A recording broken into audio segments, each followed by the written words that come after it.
ଭଉଣୀ ଏବଂ ଉପସ୍ଥିତ ଅତିଥିଗଣ, ଏଠାରେ ଆସିଥିବା ଛୋଟ ଓ ବଡ଼ ଭାଇ ଭଉଣୀମାନେ, ଆଜି ଆମେ ଆମ ଦେଶର 80ତମ ସ୍ୱାଧୀନତା ଦିବସ ପାଳନ କରୁଅଛେ।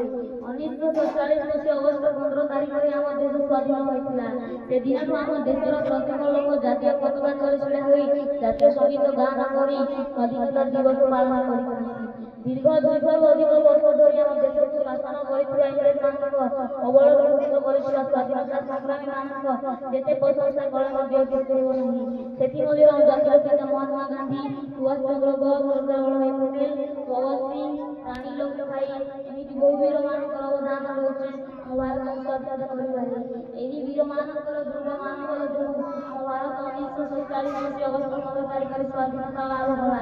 ସେହି ଦିନଠୁ ଆମ ଦେଶର ପ୍ରତ୍ୟେକ ବର୍ଷ ଲୋକ ଜାତୀୟ ପତାକା ତଳେ ଛିଡ଼ା ହୋଇ ସ୍ୱାଧୀନତା ଦିବସ ପାଳନ କରିଥାନ୍ତି।